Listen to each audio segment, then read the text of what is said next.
Rapport numéro 3, décision modificative numéro 1 du budget annexe GEMAPI 2024. Y a-t-il des abstentions? Des votes contre? C'est adopté à l'unanimité. Rapport numéro 4, création d'un budget annexe transport mobilité.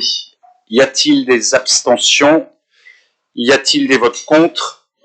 C'est adopté à l'unanimité. Le rapport numéro 5, détermination des règles de calcul des quotes-parts des budgets annexes au budget principal. Y a-t-il des abstentions? Des votes contre? C'est adopté à l'unanimité. Pour le rapport numéro 6, je vais laisser la parole à Hubert Delorme. Donc, il s'agit des taux d'imposition directe locale pour l'année 2024.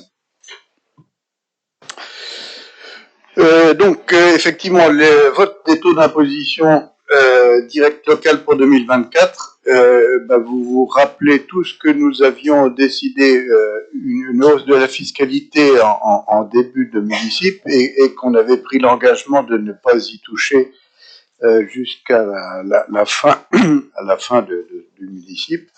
Et donc, effectivement, ce qui est soumis au vote aujourd'hui, c'est la concrétisation de ce que je viens de vous dire, c'est-à-dire que les taux d'imposition restent ce qu'ils étaient, et donc ce qui va nous être demandé de voter, c'est les taux suivants.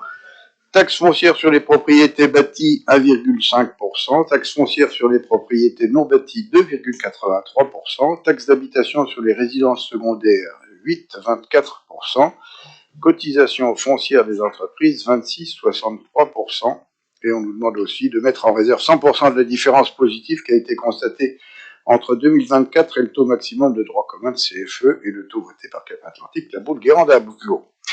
Une toute petite observation par rapport à ça. Donc là, effectivement, c'est la suite logique de ce que nous avions décidé en début de mandat. Une petite information, c'est que par rapport au montant prévisionnel inscrit au budget primitif, eh bien là, ce qu'on vote aujourd'hui avec les dernières informations qu'on a reçues, eh bien on a 375 000 euros de plus supplémentaires qui viennent s'ajouter. Donc ça, c'est juste pour information, parce que les bases, les derniers chiffres qu'on a eus nous permettent de vous donner cette information. J'en ai terminé. Très bien, merci Hubert. Et vous avez constaté aussi que dans l'annexe qui vous a été livrée, vous avez en fait les produits attendus en fonction de chaque taux qu'Hubert Delorme nous a mentionné. Voilà, donc nous sommes sur notre ligne et stratégie confirmée sur l'engagement que nous avions pris sur ce mandat jusqu'en 2026. Est-ce qu'il y a des observations? Eh bien, je vais soumettre au vote. Donc, y a-t-il des abstentions? Des votes contre? C'est adopté à l'unanimité. Rapport numéro 7, Hubert Delorme. Donc, il s'agit là du taux de taxe d'enlèvement des ordures ménagères pour 2024. Alors, chers collègues, donc nous sommes dans le même esprit de ce que je vous disais tout à l'heure. Concernant la taxe d'enlèvement des ordures ménagères, ce que nous avions pris comme engagement, il était double. D'une part, c'était d'ajuster au plus près de la réalité la taxation d'enlèvement des ordures ménagères auprès des habitants, c'est-à-dire en toute transparence. Et puis nous avions effectivement donné comme indication d'essayer de rester en dessous de la barre des 10%. Et donc ce qui est soumis à votre vote aujourd'hui, c'est de valider le taux de taxe d'enlèvement des ordures ménagères qui passe de 9,67 à 9,80%.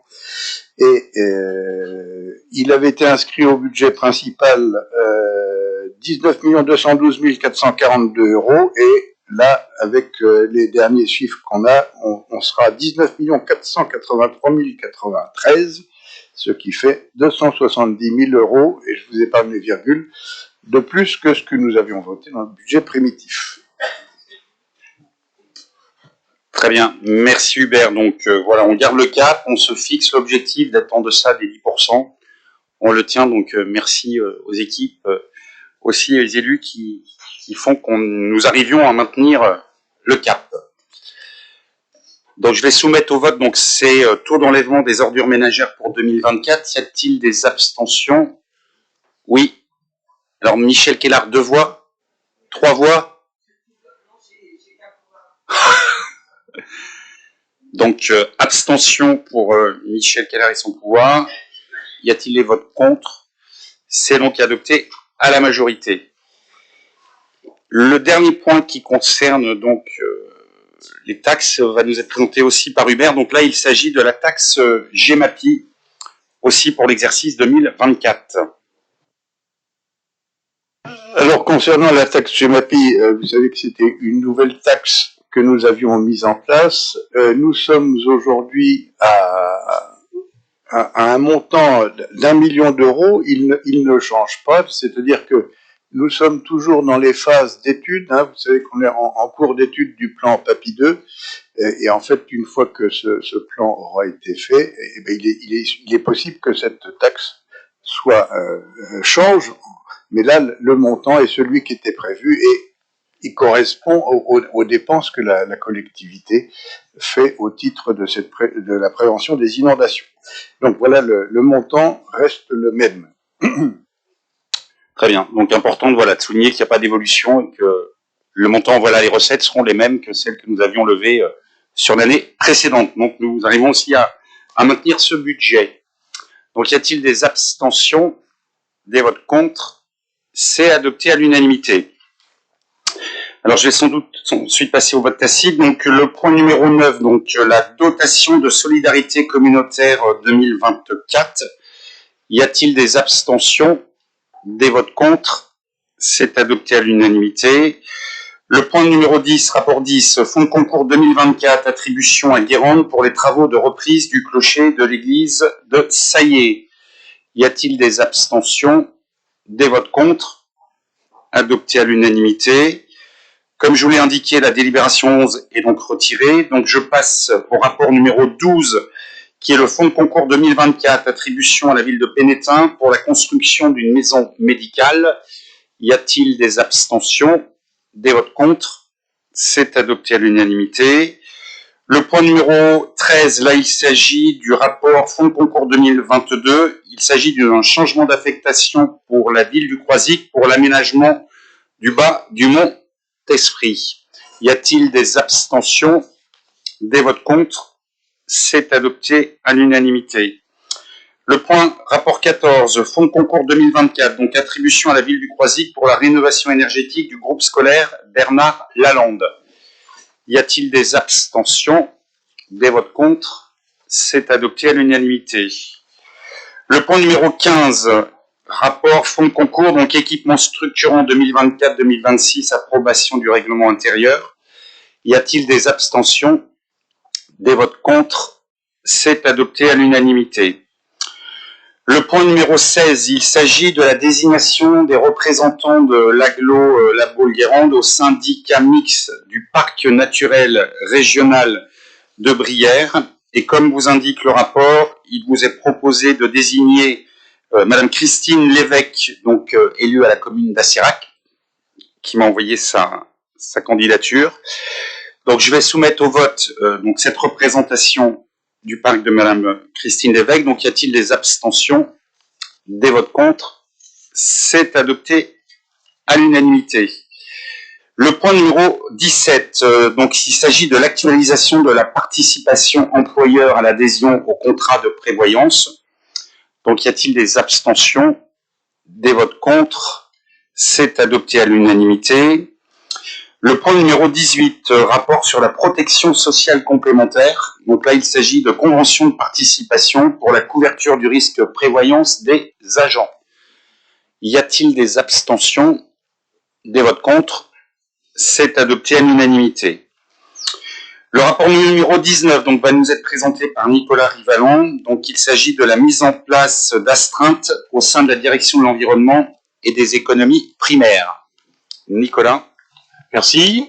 Oui, donc en fait, je vais vous demander ce soir d'approuver la mise en place de 3 astreintes au sein de la direction de l'environnement et des économies primaires, et puis d'approuver également les modalités d'organisation de compensation. tels que vous sont proposés dans le rapport que vous avez eu.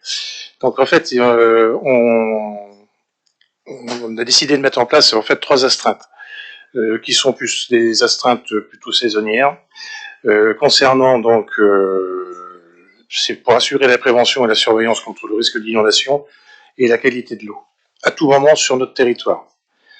Donc une astreinte prévention des risques littoraux qui se mettrait en place entre septembre et avril, et en cas d'alerte risque submersion marine. Marine. Une astreinte gestion du vannage de Pont-Mahé sur la période d'octobre à mai par l'équipe de la régulation des moustiques en lien avec les marées et la pluviométrie. Et une astreinte qualité des eaux de baignade de mi-mai à mi-septembre pour réaliser des analyses rapides des eaux de baignade et assurer une qualité de l'eau conforme pour l'usage de la baignade. Donc en fait, il s'agit de pouvoir intervenir sur des ouvrages ou des équipements protégeant les personnes, les biens ou l'activité salicole, et de réaliser des analyses en lien avec la compétence eau de l'agglo. Donc ces astreintes sont étroitement liées avec l'astreinte de décision qui est assurée par le CODIR.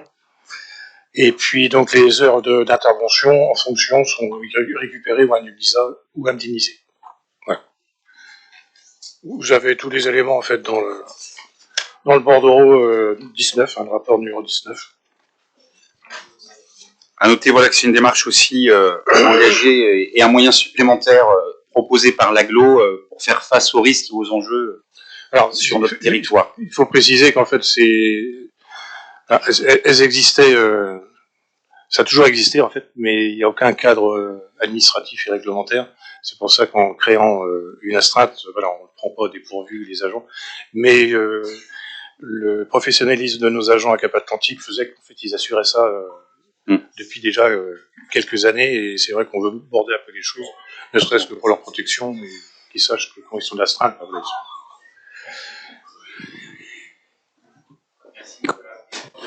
Joseph. Oui, moi je voulais dire justement, Nicolas, merci aux agents de la démoustification et puis Jérôme Méonnet et les autres qui travaillent sur le vannage de Pont-Mahé, parce qu'avant c'était nous les élus qui auparavant étaient souvent sollicités, bizarrement le dimanche matin, bien souvent. Ce n'était pas toujours évident. Alors aujourd'hui, aucun retour négatif n'est revenu à notre endroit, ce qui prouve le bienfait de cette prise en charge par les agents de Cap-Atlantique. Donc merci encore à eux. Et pour les analyses aussi, les analyses d'eau de baignade, pour nous, c'est vrai que je suis sûr pour d'autres communes, ces analyses sont d'une très grande aide. Donc merci aussi à toutes celles et ceux qui travaillent dans ce domaine. D'ailleurs, il y a eu un sondage de satisfaction qui a été fait, et puis il y a eu 100% de réponses satisfaisantes. Donc quoi demander de mieux? Voilà. De poursuivre sur cette dynamique et les services au territoire. Merci. Eh bien, écoutez, je vous propose de mettre au vote donc c'est ce rapport numéro 19. Donc, y a-t-il des abstentions? Des votes contre? C'est adopté à l'unanimité. Rapport numéro 20, il s'agit là de la mise en place des titres restaurants. Est-ce qu'il y a des abstentions? Des votes contre? C'est adopté à l'unanimité. Le point numéro 21, donc il s'agit de transformation de postes. Y a-t-il des abstentions? Des votes contre? C'est adopté à l'unanimité. Le point numéro 22, rapport donc sur la subvention 2024 au comité d'action sociale du personnel. Y a-t-il des abstentions? Des votes contre? C'est adopté à l'unanimité. Le point numéro 23, donc c'est là où j'informe à nouveau sur le déport de vote donc de Sophie Massard, Norbert Samama, Michel Kellard et moi-même. Donc je vais proposer à Pascal Puiset de lire l'intitulé et de mettre au vote. Oui, merci Président. Donc ADRM subvention pluriannuelle 2024-2026. Vous avez tous lu la délibération, donc je la soumets à votre approbation. Y a-t-il des votes contre? Des abstentions? C'est donc adopté à l'unanimité. Très bien, merci Pascal Puiset. Alors le point numéro 24, qui là, dans le cadre de la révision du SCOT, nous allons vous présenter le projet d'aménagement stratégique, qui doit bien sûr, après cette présentation, faire l'objet d'un débat. Donc je vais inviter Claire Venon et puis Norbert Samama à nous illustrer et présenter les premiers travaux et les éléments qui vont permettre d'ouvrir le débat. Pierre Venot, je vous laisse. Merci, Président. Normalement, voilà, j'ai un diaporama qui doit s'afficher, mais on va commencer sans, on ne laissera pas la technique gagner. En tant qu'élu du territoire, vous connaissez certainement le SCOT. Permettez-moi toutefois, en guise d'introduction, de définir le SCOT de deux manières différentes et, je l'espère, complémentaires. Qu'est-ce qu'un SCOT? Classiquement, c'est un document d'urbanisme à l'échelle d'un bassin de vie qui définit les grandes orientations en matière d'aménagement et de développement du territoire. Ces grandes orientations sont ensuite reprises et déclinées dans les PLU de chaque commune. Voici pour la version officielle. Mais on peut aussi voir le SCOT comme un outil à la main de l'agglomération pour refléter la vision et l'ambition des élus pour l'avenir du territoire en matière très simplement de démographie, de logement, d'économie et d'emploi, de transport et de mobilité, et de nature et de cadre de vie. Pourquoi est-ce que nous parlons du SCOT aujourd'hui? En 2022, l'agglomération a engagé la démarche de révision du SCOT pour le mettre en adéquation avec le projet de territoire et avec les nouvelles réglementations qui s'imposent à lui. Aujourd'hui, c'est une étape importante. Il s'agit de vous présenter les grandes orientations à inscrire dans le SCOT, rassemblées dans ce qu'on appelle un projet d'aménagement stratégique ou PAS. Réglementairement, le PAS est porté au débat du Conseil communautaire. Tac, tac, diapo 2. Quelle est la portée du projet d'aménagement? Donc on peut être sur la diapo 2. Ouais. Quelle est la portée du projet d'aménagement stratégique? Tout est dans le titre. C'est la dimension stratégique qui prédomine. C'est-à-dire que la raison d'être de ce document est de structurer l'architecture du SCOT et d'en définir les intentions et la logique. Ainsi, le PAS est une partie du SCOT et un guide pour l'élaboration du document suivant qui s'appelle le DO, ou document d'orientation et d'objectifs. Le DO, lui, a une portée réglementaire car les prescriptions qu'il contient s'appliquent au PLU. Dès que le PAS sera validé, l'écriture du DO pourra commencer. Mais ça, c'est une autre étape. Comment le PAS a-t-il été construit? Classiquement, avec l'accompagnement d'un bureau d'études, nous nous sommes basés sur un diagnostic, sur des enjeux et sur une démarche de concertation avec les acteurs locaux, sous le pilotage de notre cher vice-président dédié à cette tâche, Norbert Samama. Plus spécifiquement, cette proposition a été pensée en lien avec le projet de territoire et ses trois ambitions. L'ambition A du projet de territoire, qui est un territoire accélérateur de la transition écologique, se retrouve directement retranscrit dans l'axe 1, un territoire accélérateur de la transition écologique et énergétique. L'ambition B du projet de territoire, un territoire porteur du bien vivre pour tous, a pu être traduit dans l'axe 2, un territoire authentique, porteur de bien vivre pour tous et d'une économie durable et novatrice. Quant à l'ambition C du projet de territoire, un territoire uni et intégré au profil du dynamisme global. Cette ambition concerne les usagers, la coopération et les partenariats. Elle n'avait pas directement sa place dans le SCOT. Alors nous avons construit un troisième axe, très spécifique pour notre territoire puisqu'il est lié à l'eau. Il s'agit de l'axe 3, un territoire d'eau, littoral, maritime exceptionnel, à préserver et à valoriser. Enfin, l'ensemble de ce document a été travaillé dans une dimension transversale, intégrant une nécessaire sobriété foncière.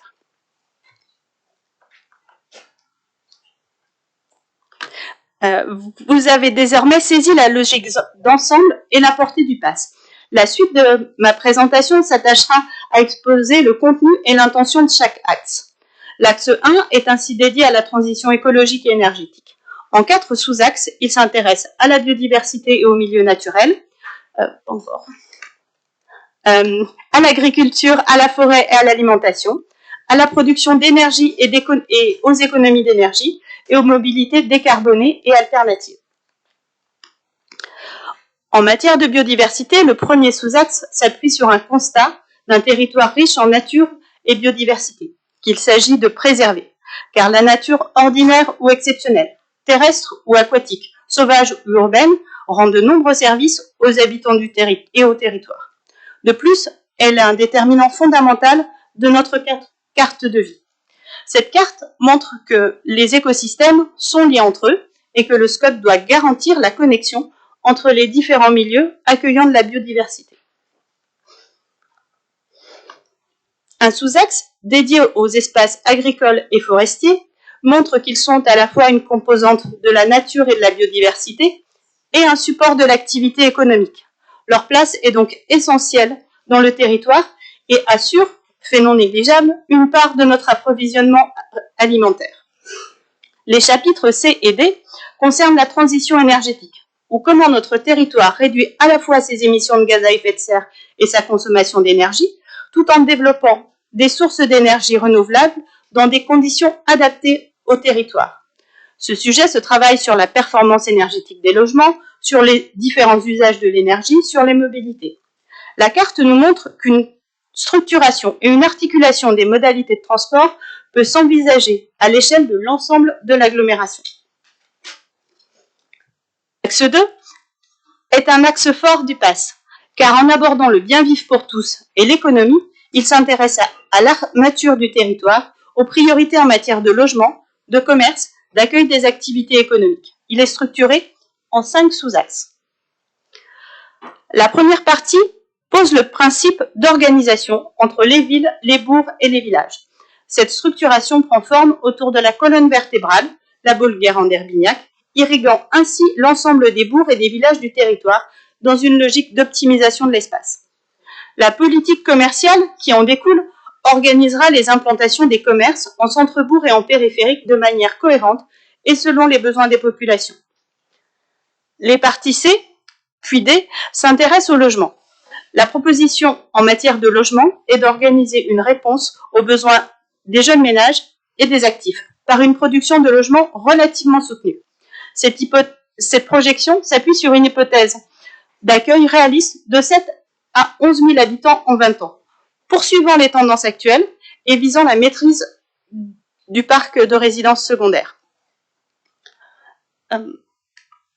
Notre réponse en matière de logement s'appuie également sur l'optimisation du parc de logements existant, notamment via l'adaptation des logements au vieillissement et par des constructions de qualité rendant la densité, les espaces d'intimité et le cadre de vie agréables pour chaque logement. En matière d'économie, notre défi est d'organiser l'espace pour garantir et réserver de la place pour l'économie résidentielle, c'est-à-dire celle qui répond aux besoins des habitants, leur procurant de l'alimentation à l'habitat en passant par un certain nombre de services. C'est l'un des moteurs de notre territoire. Et puis, il est également important de favoriser l'émergence d'une économie productive, c'est-à-dire qui crée de la valeur ajoutée et des emplois en misant sur l'innovation et la complémentarité avec les territoires voisins. Enfin, c'est l'ensemble d'un écosystème économique qu'il s'agit d'accompagner, sans oublier la dimension liée à la formation. L'axe 3, enfin, c'est le dernier, reflète les spécificités de notre territoire liées à l'eau, que l'on rencontre sous de multiples formes, le littoral, les marais salants, le marais de Brière, les rivières, les fleuves, les zones humides, etc. Cet axe est assez rare dans les SCOT, il est assez spécifique à chez nous. Il est organisé en 5 sous-parties qui visent à préserver et à valoriser l'eau, qui est à la fois une ressource, un patrimoine, une identité, mais aussi parfois un risque. La première sous-partie met en avant les actions et l'organisation du territoire en matière de gestion de l'eau. C'est une base essentielle pour préserver et bien utiliser cette ressource. Les sous-parties B et C concernent les activités économiques liées à l'eau et à la proximité de la mer. Il s'agit d'une part du tourisme et d'autre part de la pêche, du nautisme, de la saliculture et de la conchyliculture. Ces activités reflètent l'identité de notre territoire et doivent trouver dans le SCOT les conditions pour se développer durablement. Comme évoqué à l'instant, l'eau peut représenter un risque. Le SCOT a une certaine responsabilité dans la prévention des aléas tels que les inondations, les submersions. Il s'agit également d'anticiper les risques futurs, tels que les impacts du changement climatique, en intégrant dans les dispositions du SCOT les apports des premières réflexions en cours, on est au début, sur la stratégie locale de gestion du trait de côte. Enfin, l'ensemble de ces 3 axes qui composent le SCOT décliné en 14 sous-axes sont traversés par une dimension transversale qui met le territoire sur une trajectoire de sobriété foncière. Cet objectif de zéro artificialisation nette à l'horizon 2050 se décline pour l'instant en 2 périodes. La première, qui va de 2021 à 2031, estime notre potentiel de consommation foncière autour de 150 hectares, soit 50% de moins que la décennie précédente. Après 2031, c'est l'artificialisation des sols, donc une donnée plus à l'échelle de la parcelle qui sera prise en compte. Cette demande de sobriété foncière, certes encadrée par la loi, nous invite à être plus stratégiques et plus exigeants dans nos choix de développement afin de garantir au territoire des perspectives à court terme, mais aussi sur le temps long. La carte qui vous est représentée, pour finir, tente un récapitulatif visuel de ce que pourrait être le SCOT. Le SCOT va s'attacher à être le reflet du territoire. Le reflet dans ses différentes dimensions, littorale, rurale, urbaine. Le reflet dans ses aspirations, entre notoriété touristique, tranquillité de vie et accueil de jeunes populations. Cette ambition sera également passée à l'épreuve du réel, en se basant sur des hypothèses réalistes de capacité d'accueil du territoire, notamment en matière démographique et économique, et dans un réel souci de sobriété foncière. Vous retrouverez les 3 axes et les 14 sous-axes du projet d'aménagement stratégique rédigé et détaillé en annexe de la délibération. À l'issue de l'adoption du projet d'aménagement stratégique, la prochaine phase sera l'élaboration du document d'orientation d'objectifs, le DOO. Elle débutera très prochainement et sera ponctuée de nombreux ateliers avec les communes et les acteurs du territoire. Et cette période durera d'avril, on la commencera bientôt, à l'automne 2024. L'objectif sera ainsi de consacrer l'année 2025 aux étapes plus administratives et réglementaires, notamment les étapes d'enquête publique, pour une adoption définitive du SCOT à l'horizon 2025. Merci. Merci Claire. J'avoue que l'exercice, vous l'avez réussi, parce que présenter en quelques slides la traduction de tous les temps d'échange, d'ateliers et la vision, bravo. Et sans plus attendre, je vais laisser Norbert Samama, donc vice-président en charge de ce sujet, ouvrir le débat. Je crois qu'en l'occurrence, par cet exposé extrêmement concis et précis à la fois, qui était très très bien, merci Claire et bravo, parce que effectivement, Nicolas le dit fort justement, le défi n'est pas simple. Alors le défi n'est pas simple, je crois qu'il faut rappeler quelques petites données avant peut-être d'entamer ce débat, de manière très direct, j'oserais dire qu'il y a 2 ans, nous avons adopté un projet de territoire autour de 3 axes. Depuis ces 3 ans, il y a de nombreuses stratégies qui ont été mises en place. Certaines ont abouti, d'autres sont en cours d'élaboration. En cours d'élaboration, vous le savez, il y en a un certain nombre, comme la stratégie locale de gestion intégrée du trait de côte, comme le PAPI 2, qui sont des axes stratégiques non négligeables, avec des conséquences à terme essentielles pour notre territoire, sur aussi, par exemple, le plan de mobilité, sur des stratégies qui ont été, elles, finalisées ou qui sont quasiment finalisées. On peut citer des axes importants comme le programme local de l'habitat, mais on peut citer le PCAET. Il y a aussi d'autres stratégies qui vont être exposées à l'avenir, comme la stratégie de la biodiversité. Et bien, en fin de compte, quand vous parlez du SCOT, vous parlez de cohérence. Quand vous parlez de cohérence, et ben, vous parlez effectivement de cette capacité à agréger l'ensemble de ces stratégies et à faire en sorte qu'au titre de l'aménagement du territoire, elles gardent non seulement leur efficacité, leur projection, mais qu'elles soient en parfaite compatibilité avec d'autres objectifs qui nous sont fixés. Et vous l'avez évoqué, Claire, le zéro artificialisation nette, parce que le deuxième axe, derrière la mise en cohérence de l'ensemble des stratégies et des politiques de l'intercommunalité, le deuxième axe extrêmement important, c'est aussi de se mettre, à travers cette évolution du SCOT, de se mettre en rapport avec deux grandes orientations. D'une part, se mettre en parfaite adéquation avec la loi climat et résilience, qui porte non seulement le trait de côte, mais principalement le ZAN.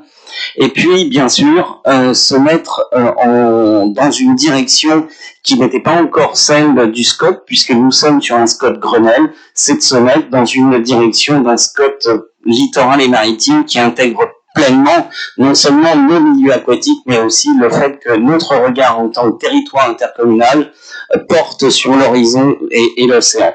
Et avec toutes les trajectoires que cela suppose en matière d'aménagement du territoire et d'évolution. Et puis, bien entendu, fondamentalement, ce SCOT est un SCOT qui doit s'inscrire pleinement dans la lutte contre le changement climatique et la transition écologique. Donc, c'est une gageure extrêmement importante à relever. Pour finir sur mon propos, soit il y a une période de concertation, il y a une période d'enquête publique, et je pense qu'il faut que chacun prenne absolument conscience que ce SCOT, malgré son caractère présupposé administratif, aura des conséquences extrêmement importantes pour notre territoire, parce que c'est un document qui à un moment sera prescriptif, à un moment il sera demandé à l'ensemble des communes de se mettre en conformité, de mettre en conformité leur plan local d'urbanisme, leur PLU avec le SCOT. Et donc, dès maintenant, il faut s'intéresser à la chose, s'intéresser à ce SCOT qui couvre nos 15 communes et qui va construire en réalité sur 20 ans l'avenir de l'aménagement de notre territoire. Donc j'espère que ce premier temps vous amènera déjà un certain nombre de réflexions. Et puis, Pierre Venot l'a fort bien souligné, il y a de nombreux temps successifs qui vont avoir lieu, y compris directement avec les communes. Eh bien, j'espère qu'au vu de ces réunions, nous arriverons à fin 2025 à un SCOT qui soit le parfait relief des politiques qui ont été initiées depuis le début de la mandature par Nicolas Criot, notre président de l'intercommunalité. Eh bien, écoutez, voilà, c'était une introduction pour vous dire que nous étions face à un document d'urbanisme, le premier qui vient traduire l'ensemble des politiques publiques que l'intercommunalité mène. Merci. Merci beaucoup, Norbert. Alors, il est vrai, tu l'as illustré pour rebondir aussi que ce document peut paraître loin ou pas forcément accessible. Il est d'un impératif, je vais dire absolu, parce que ce SCOT que nous allons réviser, c'est le SCOT qui va courir au moins jusqu'en 2045. C'est-à-dire que les choix et les orientations que l'on va prendre là en termes d'aménagement stratégique sur tous les items qui nous ont été présentés, et c'est ce qui fait aussi la richesse de notre territoire, vont devoir être traduits dans ces documents. Et l'autre étape, parce que là, quand on est au niveau du SCOT, je le dis clairement, c'est porté par l'agglo. La situation après, comme l'a dit Norbert, c'est le lien direct entre l'élu de la commune et le citoyen. Ça veut dire qu'il y a aussi un travail de pédagogie, d'acculturation. On le sait, on a une équation posée sur notre territoire tellement spécifique qui est d'une complexité sans nom à résoudre, mais pour lequel nous avons au moins un consensus, c'est que nous voulons conserver l'attractivité, le cadre de vie et le bien vivre pour tous ici. Donc c'est ce que doit en fait dégager ce projet d'aménagement stratégique pour ensuite qu'il rentre dans sa phase d'écriture et qu'il rende possible aussi, parce que souvent le plan local d'urbanisme, on le prend pour un document restrictif, il peut être aussi un outil de pédagogie qui permet d'expliquer pourquoi ces choix et qui permet de conserver cet environnement que beaucoup nous envient. Alors, il faut qu'il y ait un débat. Donc, nous avons déjà eu 3 monologues. Donc, je propose un débat. Bruno, merci. Bruno Schmitt. Il faut bien. Il faut débattre. Et c'est, comme vous le savez, c'est quand même un petit peu mon sujet. Alors, effectivement, le document qui nous a été présenté, le programme d'action stratégique, remplit parfaitement le rôle qui est le sien, c'est-à-dire d'assurer, comme l'a dit Norbert, d'assurer la cohérence entre l'ensemble des politiques de notre agglomération, qui ont déjà pour la plupart été traduites dans d'autres documents de planification. Et là, le le projet qui nous a été présenté remplit parfaitement sa fonction de cohérence, c'est-à-dire que entre le plan climat, air, énergie territoriale, le PLH, les autres, voilà, c'est bien on retrouve bien, je dirais, la cohérence de la vision globale du projet de territoire. Donc c'est parfait. Après, j'attire simplement l'attention sur le document qui va suivre, même si c'est pas le sujet de ce soir. Excusez-moi, Monsieur le Président, mais c'est pas. Voilà. Mais ça va être le programme de travail des semaines et des mois à venir. Et par contre, là, ce sera une phase très très importante parce que ce qui va suivre, c'est le document d'orientation et le DO d'orientation et d'objectifs. Et c'est ce document-là qui sera opposable au PLU dans un rapport de compatibilité et non pas de conformité. Et donc ce DOO, document de réalisation et d'objectifs, son rôle sera d'assurer la cohérence de la vision d'aménagement de l'espace territorial de nos communes, de notre agglomération, et d'assurer le respect des grands équilibres, que ça soit en matière d'urbanisation, de développement économique, de mobilité, de logement et de protection des espaces agricoles et naturels. Donc c'est un document qui a vocation pendant 20 ans ou 30 ans à assurer la cohérence et à faire en sorte que les communes, dans le cadre de leur PLU, soient libres à la fois de décliner ces orientations à leur échelle, c'est-à-dire à l'échelle communale et à l'échelle parcellaire, mais le SCOT sera là pour faire en sorte que ces orientations restent dans le respect des grands équilibres à l'échelle intercommunale. C'est toute la philosophie SCOT-PLU. Le SCOT assure la cohérence et les grands équilibres à l'échelle de l'ensemble du territoire intercommunal. Le PLU décline ces grands objectifs à l'échelle précise, à l'échelle communale. Voilà. Donc ce que je voulais dire, c'est que effectivement, ce qui nous a été présenté ce soir est parfait, enfin, à mon avis. Par contre, maintenant, il va falloir être attentif sur le document qui va suivre, parce que c'est lui qui nous encadrera, je dirais, dans la conduite de nos futurs PLU. Très bien, merci Bruno Schmitt pour ce rappel et cette anticipation. Y a-t-il... Oui, Norbert Samarin. Non, pour rebondir sur le propos de Bruno, qui est tout à fait juste, soyons absolument clairs, aujourd'hui on est dans un projet d'aménagement stratégique qui apporte une cohérence à l'ensemble et sur lequel nous nous sommes tous accordés au fil du temps, au bout de 3 ans. Par contre,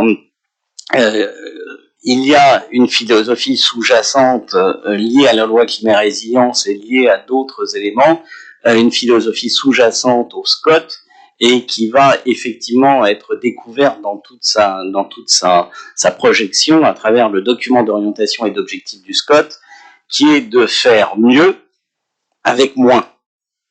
Et nécessairement, quand je dis faire mieux, c'est-à-dire qu'il va falloir accueillir de la population, un certain flux de population, donc il va falloir qu'on se mette en capacité de les accueillir, donc des logements, donc des aménagements, qu'il va falloir se mettre en capacité de mieux préserver, donc isoler des espaces, les protéger, donc pour le coup, cela les rendre inconstructibles, anticiper les risques, donc pour le coup, peut-être spatialement se dire que certains endroits ne doivent plus être construits pour ne pas multiplier les enjeux là où il y a des risques.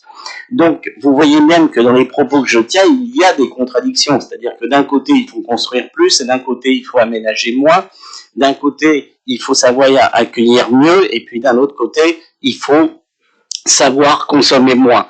Donc, faire mieux avec moins, c'est forcément beaucoup plus difficile. Et il y a un enjeu majeur qui va se dessiner à travers le dos, c'est qu'à un moment ou un autre, il faudra être en capacité de définir des secteurs géographiques par commune où nous serons dans un esprit de réduction de l'artificialisation des sols. Et c'est vrai que c'est là que l'enjeu va aussi se dessiner, mais c'est tout le défi que nous allons avoir à relever, et j'espère que non seulement nous allons relever ce défi, mais que nous allons réussir à s'inscrire dans la trajectoire, dite la trajectoire ZAN, tout en répondant parfaitement aux objectifs qui sont inscrits dans l'accueil, dans le bien-être, dans le cadre de vie, dans la transition écologique que s'est fixé le territoire comme objectif. Très bien, merci Norbert. Eh bien, écoutez, je vous propose de voter que le débat a bien eu lieu. Donc, y a-t-il des oppositions, des votes contre? Eh bien, donc, nous poursuivons le travail sur la révision du SCOT. Merci. Alors, les points suivants. Donc, le point numéro 25, il s'agit de l'avenant au programme d'études préalables, donc le PEP du territoire de Cap-Atlantique, la Baule-Guerre en agglo. Y a-t-il des abstentions, des votes contre? C'est adopté à l'unanimité. Le point numéro 26, il s'agit de la convention de délégation de maîtrise d'ouvrage, mise à la cote, accessoires et regard eau potable, assainissement, eau usée et eau pluviale sur la période 2024-2031. Y a-t-il des abstentions, des votes contre?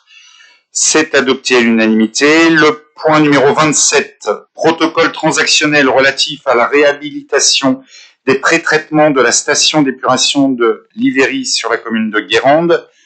Y a-t-il des abstentions, des votes contre? C'est adopté à l'unanimité. Le point numéro 28, travaux d'eau potable, assainissement des eaux usées, secteur Léra, boulevard Belmont sur la commune de la Turballe et avenue Louis Clément pour la commune de Piriac-sur-Mer. Y a-t-il des abstentions, des votes contre? C'est adopté à l'unanimité. Ensuite, le point 29, c'est prendre acte donc du rapport annuel d'activité de la SPL Restauration Presqu'île qui vous a été annexé. Y a-t-il des abstentions, des votes contre? Lecture pris acte du rapport.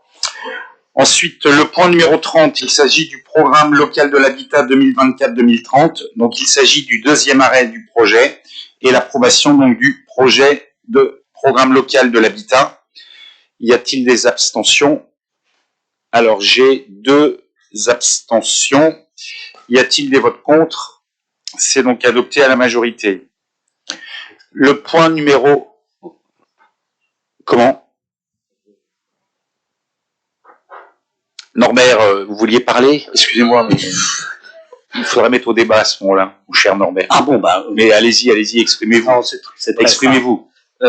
Nous avons absolument rien à redire vis-à-vis de ce PLH, qui est très très bien. C'est juste que nous avons une orientation différente pour la commune du Pouillien sur un point qui est la résidence principale. Nous avons extrêmement besoin de résidents principaux et donc nous orientons principalement notre production vers ces 30% de logements locatifs sociaux qui nous sont obligatoires en tant que commune SRU, mais 70% en bail réel solidaire. Voilà. Merci. Voilà, donc monsieur Norbert Simon l'avait évoqué, donc je vous laisse négocier en direct avec monsieur le sous-préfet. Exactement, voilà. Donc, bonne négociation, monsieur. Nous sommes 2 à voter à abstention, mais et effectivement, les choses vont se jouer à ce moment. Merci. Le point numéro 32, donc il s'agit du dispositif d'aide à la rénovation ou au remplacement des toits de chaume prématurément dégradés. Donc il s'agit de la modification du règlement d'attribution des aides. Donc y a-t-il des abstentions, des votes contre? C'est adopté à l'unanimité. Le point numéro 33, mobilité, donc il s'agit de l'approbation du choix du mode de gestion et autorisation à lancer la procédure de consultation. Donc y a-t-il des abstentions, des votes contre? C'est adopté à l'unanimité. Le point numéro 34, je vais céder la parole à Franck Louvrier qui va nous évoquer la mise en place de l'aide à l'achat de vélo pour 2024. Franck. Merci beaucoup, je vais être rapide, mais le beau temps arrivant est très attendu, nous permet de parler un peu plus de vélo. Donc on lance la 3e opération, comme vous le savez, d'aide à l'achat de vélo. Je vous rappelle que nous avons 345 km d'itinéraires cyclables sur l'intercommunalité et qu'on doit continuer notre politique en faveur des mobilités douces et notamment bien évidemment du vélo, à la fois par le développement des itinéraires, on a l'occasion d'en parler, on a eu des réunions ces derniers temps là-dessus, l'aménagement bien sûr et le stationnement vélo, qui est un enjeu majeur, la sensibilisation à l'accueil du vélo, notamment avec l'Office de tourisme. C'est bien de faire du domaine cyclable, mais il faut pouvoir aussi accueillir nos vélotouristes. Et donc, de ce fait-là, pouvoir à la fois sécuriser leurs vélos, pouvoir les réparer, etc. Donc, il y a toute une sensibilisation à l'endroit des professionnels du tourisme sur ce sujet. Réduire, bien sûr, la part de la voiture dans les déplacements et aussi dans le vélo-travail. On a eu l'occasion d'inaugurer, il n'y a pas très longtemps, un domaine cyclable qui sera en parallèle de la route bleue, qui permettra aussi de relier les communes entre Guérande, La Baule et même Saint-Nazaire, et puis apporter des services. Donc, comme vous savez, en 2022, on a fait déjà une première opération qui était celle de Vélicéo. Donc, c'était les vélos électriques à location de longue durée, qui était une proposition qui existait sur la Carène, mais qui n'existait pas sur Cap Atlantique. Donc, de ce fait-là, on a cette proposition aujourd'hui sur notre territoire avec une location de 3 mois à 2 ans. Et depuis le 1er janvier dernier, nous avons un abonnement annuel avec 2 mois gratuits.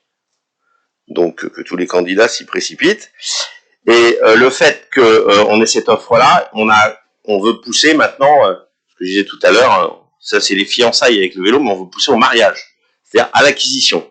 Et pour pousser à l'acquisition, on a déclenché plusieurs aides d'achat depuis 2022 pour inciter les habitants, notamment à s'équiper de vélos. Je vous rappelle que ça nous permet aussi, dans nos communes, certaines qui sont très touchées par la saisonnalité, de pouvoir essayer d'amortir le choc de la fréquentation en voiture, parce que quand il y a la possibilité de pouvoir se balader en vélo, c'est plus simple et plus facile.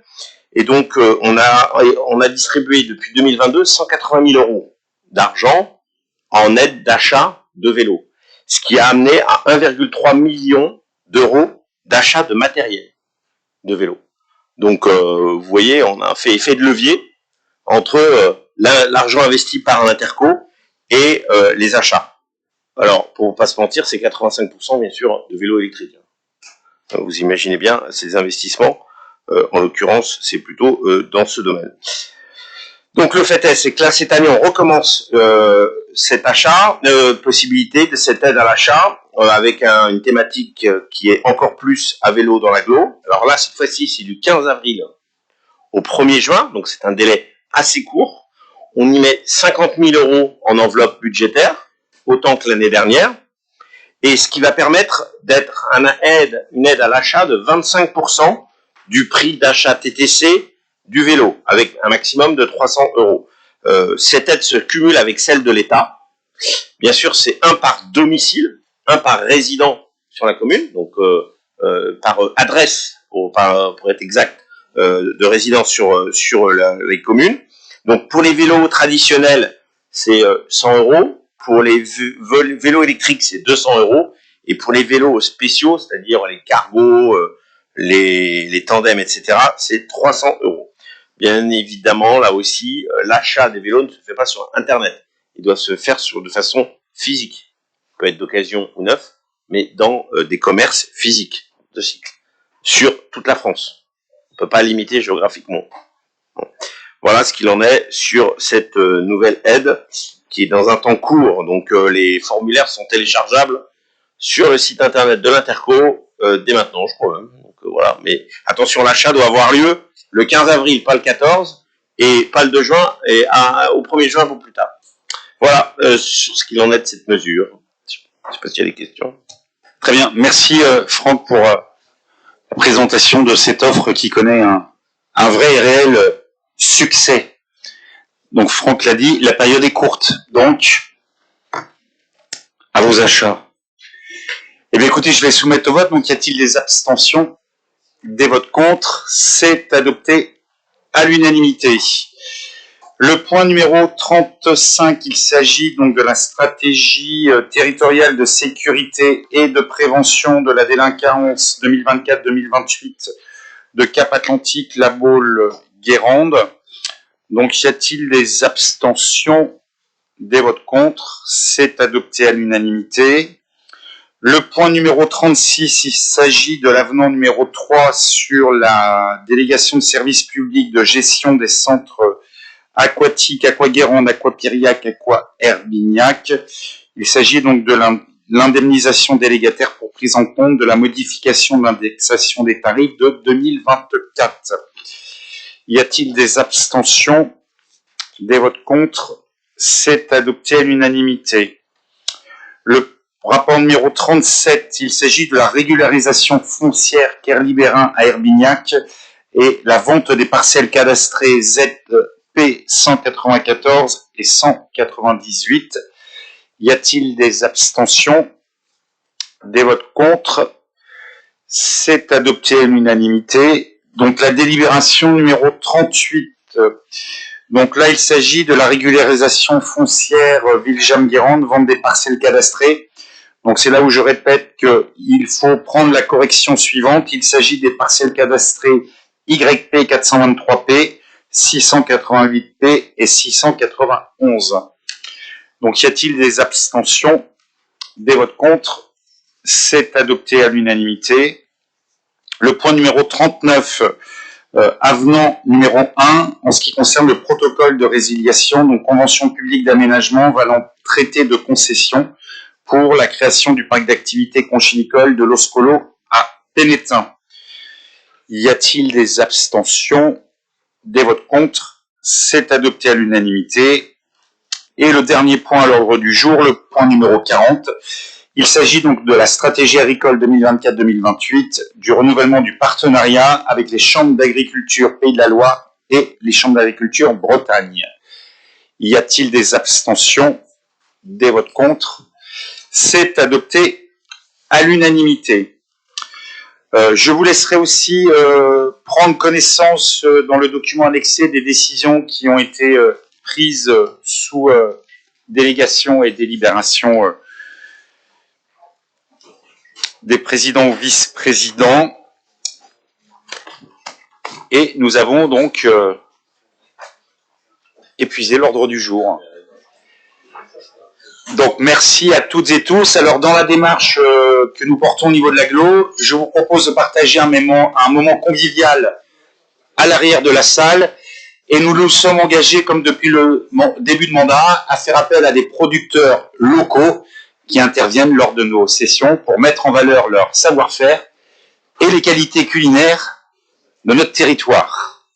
Merci à toutes et tous et je vous invite au fond de cette salle. Merci.